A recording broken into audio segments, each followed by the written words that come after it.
बहुत सारे ऐसे वेबसाइट आप देखे होंगे जहां पर प्राइमरी मेनू में मेनू के जस्ट बगल में आपको एक आइकन दिखता होगा।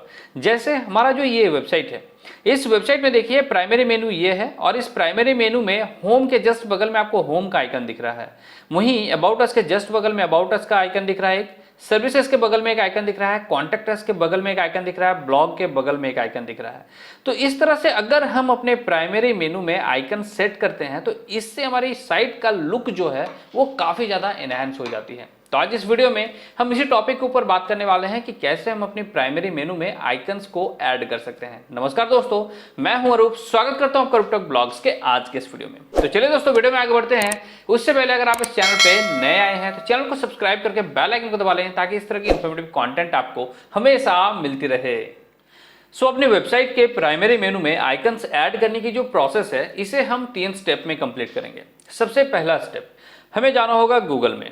जैसे ही हम गूगल में आएंगे, यहां पर हमें टाइप करनी है फॉन्ट ऑसम CDN लिंक। इतना टाइप करने के बाद यहां पर जो सबसे पहला आपको लिंक मिल रही है CDN.js, इस वेबसाइट पे हमें आना है।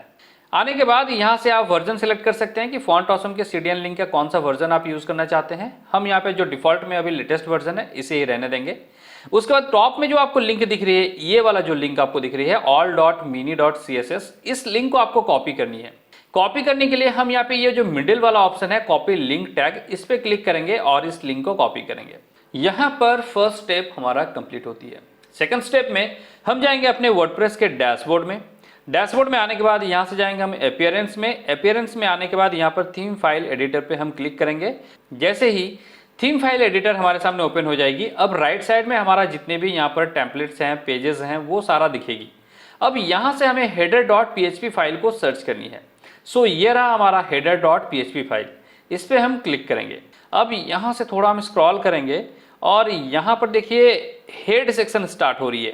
ये जो header.php फाइल है, इसका हेड सेक्शन यहाँ पर स्टार्ट हो रही है एंड हेड सेक्शन यहाँ पर खत्म हो रही है। जहाँ पर हेड सेक्शन खत्म हो रही है, जस्ट इसके ऊपर आपको ये लिंक पेस्ट करनी है। ये रहा मेरा लिंक, ऑलरेडी मैंने यहाँ पर पेस्ट कर दिया है। आपको अपना लिंक को यहाँ पेस्ट कर देना है जिसे अभी आपने कॉपी किया था। लिंक पेस्ट करने के बाद अब आपको अपडेट फाइल पे क्लिक करना है और इस फाइल को अपडेट कर लेनी है। ये रहा हमारा सेकंड स्टेप। सेकंड स्टेप भी यहाँ पर कंप्लीट हो जाती है। अब थर्ड स्टेप बचा हुआ है। थर्ड स्टेप में हमें जाना होगा फॉन्ट ऑसम के वेबसाइट में। उसके लिए हम जाएंगे गूगल पे और यहाँ पर हम लिखेंगे फॉन्ट ऑसम। ये रहा हमारा वेबसाइट, इस पे हम क्लिक करेंगे। वेबसाइट में आने के बाद अब यहाँ पर आपको एक आइकन का ऑप्शन दिख रही है, जस्ट इस पे हम क्लिक करेंगे। क्लिक करने के बाद अब हमें आइकन सर्च करनी होगी। यहाँ पर हमारा जो वेबसाइट है, इस वेबसाइट में होम के लिए हम एक आइकन सेट करेंगे। उसके लिए हम यहाँ पर टाइप करेंगे होम। सर्च रिजल्ट में हमें यहाँ पर बहुत सारा होम का आइकन मिल गया है, आप कोई सा भी यूज कर सकते हैं। हम यहाँ पर ये होम का आइकन यूज करेंगे। इस पे हम क्लिक करेंगे।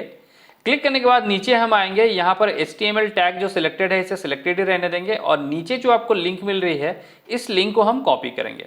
कॉपी करने के बाद हम जाएंगे अपने डैशबोर्ड में। डैशबोर्ड में आने के बाद यहाँ से हम अपीयरेंस में आएंगे और यहाँ पर हमें एक मेनू का ऑप्शन दिखेगी। इस मेनू के ऑप्शन पे हम क्लिक करेंगे। क्लिक करने के बाद अब आपको यहाँ पर एक काम करनी है। सबसे पहले यहाँ पर देखिए, ये जो मेनू आपको यहाँ पर दिख रही है, इस मेनू का नाम है हेडर मेनू। अब इस हेडर मेनू का लोकेशन हमें जो है वो सेट करनी है। उसके लिए हम जाएंगे मैनेज लोकेशन पे। अगर आप कोई दूसरा थीम यूज कर रहे हैं तो हो सकता है कि मैनेज लोकेशन का टैब आपको यहाँ पर ना मिले, बट आपको मेनू ऑप्शन में आपको लोकेशन सेट करने का ऑप्शन मिल जाएगा। यहाँ से आपको प्राइमरी मेनू के ड्रॉप डाउन से सिलेक्ट कर लेना है मेनू हेडर मेनू, या फिर जो भी नाम आपने दिया है उसे आप यहाँ से सिलेक्ट कर लेंगे। उसके बाद फिर आपको सेव चेंजेस पे क्लिक करना है और यहाँ पर हमें सबसे पहला मेनू दिख रहा है होम मेनू। होम मेनू को जस्ट हम यहाँ से एक्सपेंड करेंगे और ये जो कोड हमने कॉपी किया था उस कोड को यहाँ पर पेस्ट करेंगे। नेक्स्ट हमारा है अबाउट अस। हम जाएंगे वापस फॉन्ट ऑसम के वेबसाइट में और यहाँ पर अबाउट अस के लिए कोई एक आइकन यहाँ से सेट करेंगे। हम यहाँ पर टाइप करेंगे अबाउट अस। यहाँ से हम इस आइकन को सेलेक्ट करेंगे और उसके बाद फिर सेम एज इट इज हम यहाँ से इस कोड को कॉपी करेंगे। उसके बाद वापस जाएंगे हम अपने प्राइमरी मेनू में और यहाँ पर हम अबाउट अस को एक्सपेंड करेंगे। यहाँ एक्सपेंड करने के बाद जस्ट अबाउट अस के लेफ्ट साइड में हम इस लिंक को पेस्ट कर देंगे। इसके बाद हमारे पास नेक्स्ट मेनू जो है वो है सर्विसेज का। हम जाएंगे फॉन्ट ऑसम के वेबसाइट में। वापस यहाँ से एक सर्विसेज के लिए हम आइकन सर्च करेंगे।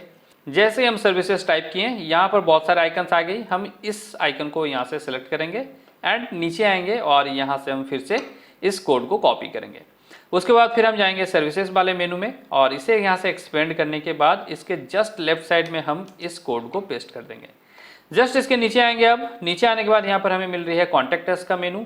सो कॉन्टैक्ट अस के लिए भी हम एक आइकन सर्च करेंगे। सो उसके लिए हम जाएंगे वापस फॉन्ट ऑसम के वेबसाइट में और यहाँ से हम कॉन्टैक्ट अस के लिए एक फ़ोन वाला मेनू सर्च करते हैं। सो हमने यहाँ पर टाइप किया फ़ोन। जैसे हम फ़ोन टाइप करेंगे यहाँ पर बहुत सारा ऑप्शन आ जाएगी। आप कोई सा भी एक आइकन सेलेक्ट कीजिए जो भी आपको पसंद आ रहा है। नीचे आइए, यहाँ से इस कोड को कॉपी कीजिए, इसके जस्ट बगल में आपको यहाँ पर कोड को पेस्ट कर देनी है। इतना हो जाने के बाद अब हम क्या करते हैं, ब्लॉग के लिए एक आइकन सेट करते हैं। सो ब्लॉग को हम यहाँ पे एक्सपेंड कर लिए। सो हम यहाँ पे टाइप करेंगे ब्लॉग्स। टाइप करते ही हमारे पास बहुत सारा ऑप्शन आ जाएगी। सो हम यहाँ से इस आइकन को सेलेक्ट करेंगे एंड नीचे आके इस कोड को कॉपी करेंगे। कॉपी करने के बाद वापस जाएंगे अपने डैशबोर्ड में और यहाँ पर ब्लॉग के जस्ट लेफ्ट साइड में हम इसे पेस्ट करेंगे। इतना हो जाने के बाद अब हम यहाँ से सेव मेनू पे क्लिक करेंगे। क्लिक करने के बाद अब हम जाते हैं वापस अपने वेबसाइट में और अपने वेबसाइट को यहाँ पर रिफ्रेश करेंगे। रिफ्रेश करते ही देखिए यहाँ पर जितने भी मेनू है हमारा प्राइमरी मेनू में, जस्ट उसके बगल में आपको आइकन दिख रही है। सो इस तरह से दोस्तों हम अपने प्राइमरी मेनू में फॉन्ट ऑसम के आइकन्स को ऐड कर सकते हैं और अपने साइट के लुक को और ज़्यादा एनहेंस कर सकते हैं। तो बस दोस्तों फिलहाल आज के वीडियो में इतना ही। वीडियो को देखने के लिए बहुत बहुत धन्यवाद। आपको वीडियो कैसा लगा वीडियो को नीचे कमेंट करके मुझे जरूर बताएं। अगर वीडियो आपको पसंद आई तो इसे लाइक करें, शेयर करें। चैनल को दोस्तों अभी तक अगर सब्सक्राइब नहीं किए हैं तो चैनल को भी सब्सक्राइब करके बेल आइकन को दबा लें। तो मिलता है दोस्तों अगले वीडियो में, तब तक bye bye and take care.